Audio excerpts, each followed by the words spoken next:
各位早晨，行政長官咧會先向大家發言，之後會剔大家嘅提問嘅。提問嘅時候咧，就每位不多於2題嘅問題。先請行政長官。大家早上好。聽日咧係我會出發去北京咧係述職。述職嘅時間咧係會由21號到24號嘅。我係會喺下晝聽日出發，而24號咧相信都係喺下晝會翻嚟香港嘅。我會將香港嘅而家嘅情況咧，係向領導人詳細去報告，包括我哋社會嘅現在嘅經濟狀況我哋嘅政治環境以及我哋喺管控疫情方面嘅實際情況等等咧，都會係向領導人去報告嘅。正式嘅安排咧，當然係要由中央去作出安排，有詳細嘅細節咧係會同大家公佈嘅。另外咧就係喺社交距離措施方面咧，今日嘅下晝咧，醫衞局咧係將會進一步去向大家宣布，有一部分嘅社交距離措施咧，我哋都會係放寬嘅。其中嘅考慮咧就係我哋仍然要係有序喺風險管控之下咧，去逐步開放嘅。我哋睇到咧，醫療體系咧係承受緊壓力嘅。包括咧我哋而家住院嘅人數咧係涉及因為新冠疫情咧係上到去4000幾人㗎啦。喺我哋推出0+3嘅時候咧，當時嘅數字咧只係1000多人嘅啫。雖然醫管局已經做咗一系列優化嘅措施，但係醫管局嘅同事咧都係面對緊壓力嘅。而且咧大家都知道喺流感亦都喺冬季開始逐漸咧係會令到好多人都受到呢方面嘅影響，所以喺醫療體系方面嘅壓力咧我係要關注嘅。亦都因此咧，係必須係有序睇住個風險咧，亦都逐步去開放。咁主要嘅開放嘅一啲措施咧，係包括譬如我哋喺飲宴嘅人數上限等等，細節咧下晝咧就由醫衞局向大家公佈。我哋睇到咧係自從我哋放寬咗不斷嘅疫情管控措施咧，社會的確咧係好有活力同埋好有動力，包括咧喺星期日嘅單車節，以及我哋睇到咧市面上邊好多嘅活動咧都開始咧係好活躍㗎啦。咁市民咧都開心咗嘅。咁我亦都會如實咧係向領導人報告香港嘅實況嘅，亦都會向領導人報告香港咧係最關切嘅地方等等嘅嚇。多謝各位。跟住落嚟係提問時間啦，咁請記者一陣間用我哋俾你嘅咪發問，每位提問不多於2題，同埋先講講你嚟自邊個傳媒機構嘅。第一位提問就左手邊中間嗰排嘅第一位男記者。你好，鳳凰衛視記者。特首想問下你去北京述職嘅時候，會唔會同中央爭取即係恢復香港同內地嘅免檢疫通關啦？農曆新年前會唔會有好消息？依家有冇為一啲重開口岸做緊準備？另外都想問翻下之前釋法嘅問題，人大釋法嘅問題。雖然案件推遲到出年嘅9月，但係有報道就話中央可能考慮唔釋法，有冇呢種可能性呢？另一種講法係話可能釋法，中央釋法嘅範圍可能會超出你提請嘅一啲建議，你自己點睇呢？首先，香港嘅市民係關心同內地通關正常往來呢個呢，我相信係一個普遍嘅聲音。呢個我必然咧係會如實咧向領導人反映嘅。但係我相信中央亦都非常了解香港嘅實際情況，而喺香港市民長期希望同內地有正常嘅通關交往呢，我相信中央亦都好了解嘅。而我都多次強調喺不同嘅場合呢，我都係好主動咧向不同嘅政府嘅領導人啦，包括係廣東省、深圳市政府呢，都表明呢，如果任何特區政府可以做而配合到內地嘅疫情管控呢，令到喺管控方面更有效，從而可以有其他嘅新安排呢，特區政府係非常願意配合，而且係會好積極同埋主動去做我哋一啲配合嘅措施嘅。當然係領導人，我相信已經好清晰知道香港喺呢方面嘅聲音㗎啦。咁當然我會係將香港嘅實況向領導人報告。咁呢啲我會係如實去反映香港嘅實況嘅。但係我亦都希望大家係睇啦，而家我哋香港真真正正喺管控疫情嘅措施呢，其實我哋已經係放鬆咗90%幾有多㗎啦嚇，只係少部分呢，我哋仲係保存翻嘅呢，正正係因為我哋係要按住風險實況去確保醫療體系可以負荷，同埋我哋嘅一老一幼呢係受到保障，尤其是呢，我哋睇到咧疫苗接種率係相當低嘅一啲兒童呢方面呢，我哋希望係保障佢哋嘅。咁至於釋法方面呢，已經提請咗俾中央，而我提請嘅時候呢，大家都留意到啦，中央駐港嘅3個駐港嘅不同機構呢，已經係表示咗支持，而港澳辦呢，亦都係發咗新聞稿表示支持嘅。當然事情呢，係一定要按住內地嘅法律法規去進行嘅。咁呢一個呢，就我會係會期待住中央喺呢方面呢，係盡快作出決定從而呢，我哋就變得係會好清晰理解到個結果係點樣嘅。下一位提問，左手邊前排呢位女記者。Good morning, Chief Executive. A few questions from the South China Morning Post. First, what's your expectation of your duty visit to Beijing, and how would you bargain for border reopening with mainland China, and what would be the main directions? Second, what follow-up actions would the government take against Google on the national anthem route? Thank you very much. I have been in good dialogue with the responsible departments in Beijing who take care of Hong Kong affairs, which is the Hong Kong and Macau Affairs Department.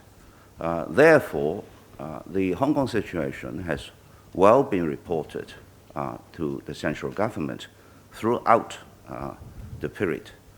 What I would like to report to the leaders when I will be in Beijing is to reflect the overall situation of Hong Kong in all regards. Then, of course, I will be touching on the situation in Hong Kong in relation to how the pandemic situation is. I will also be explaining what I have done in the period on the one hand, controlling COVID, and at the same time, maintaining the economy to run so that it will be allowed to be strengthened.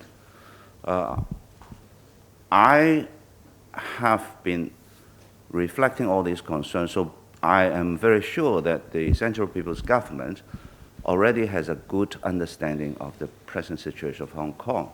But to have an opportunity to report face-to-face and then make direct response to questions that may be raised by the leaders, that will help explain the Hong Kong situation more thoroughly.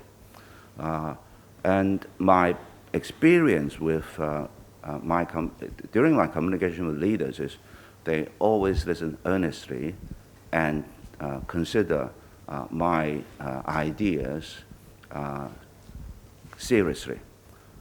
So I think this is what will happen during my reporting to the leaders of the situation for Hong Kong. Of course, I will be reflecting the concern of Hong Kong people whose voices are already heard, I think, by the Central People's Government. And it is something that I think we are all working hard to see how it can be done, because we all know very well that while we want to do this, we have to consider how we do it in an orderly fashion, maintaining a good control of the risks and the potential problems that may arise when new arrangements are introduced. But there is a very strong common commitment to ensure that things progress in good speed and at the same time with risks and issues under control. As regards Google, I think we have repeatedly made our statements very clear. The incorrect information of the Hong Kong national anthem, which is the national anthem of the PRC, is a serious matter. It is not just a piece of information that is wrongly reflected, such as business information or such as information about day-to-day traffic matters, price matters. It is an important matter because the national anthem represents the country, represents the people, and it also represents the dignity of the people and the country. So it has to be taken seriously by whoever that provides that information to ensure its accuracy. We will, of course, be contacting Google to see how we can rectify the situation. We all know very well that Google has the means to do it. It's a question of whether Google chooses to do it. If he chooses not to do it, then I think he has a lot to explain. His company policy has stated that they will remove content for legal reasons. It is a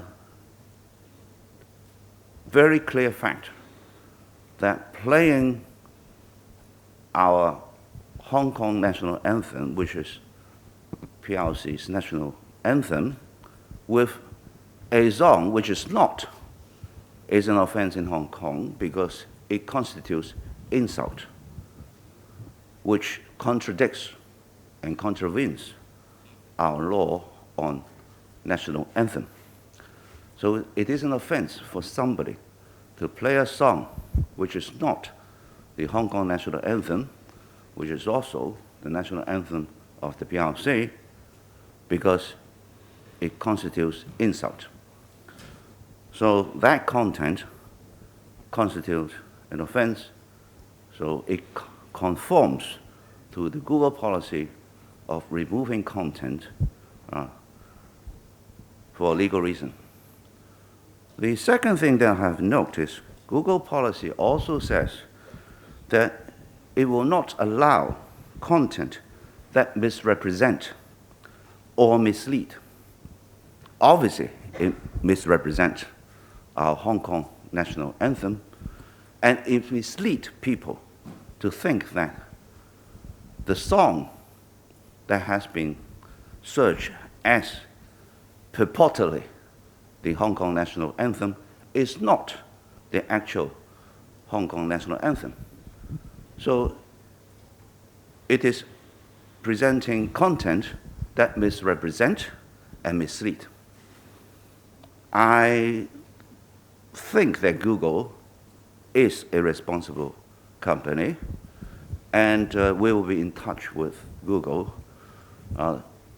We hope that we can work together a solution to ensure the right content is provided to the public, that they will conform with the company policy to remove content for legal reasons and to remove content that misrepresents and misleads. And I think that an organization as big as Google will take these things seriously. 時間關係，我哋今日最後一條問題，左手邊後排嘅男記者。係 Cable 㗎，係想問下咧，烏克蘭國防部前日就喺 Twitter 上面upload 咗條片去多謝唔同地方嘅支持啦。咁入面就出現疑似係反修例期間嘅黑白香港區旗，咁政府會點處理呢？另外想問一問眾籌規管活動，咁有議員就覺得捐款人唔知道目的嘅話，就會有刑責嘅話，會唔會話太嚴謹呢？因為本身都有國安法同埋洗黑錢罪，咁係咪有需要眾籌規管呢？有關區旗不正確呢個呢係涉及外交嘅事務我哋亦都同外交部駐港特派員公署呢係溝通咗呢件事件呢係會從外交途徑去處理嘅，所以如果你有任何嘅查詢呢，可以同外交部駐港特派專員公署去查詢。另外呢，就有關於眾籌我哋嘅諮詢一系列嘅問題，正係我哋諮詢裏邊呢，希望聽意見，從而呢係找出一個最適合嘅方法去處理嘅。事實上呢，喺網上邊去籌集資金喺香港現有法律呢係會好多空洞嘅地方，所以我哋必須要呢係就住呢啲空洞嘅地方呢係去有力咁有翻一個管制嘅方法嘅。多謝大家。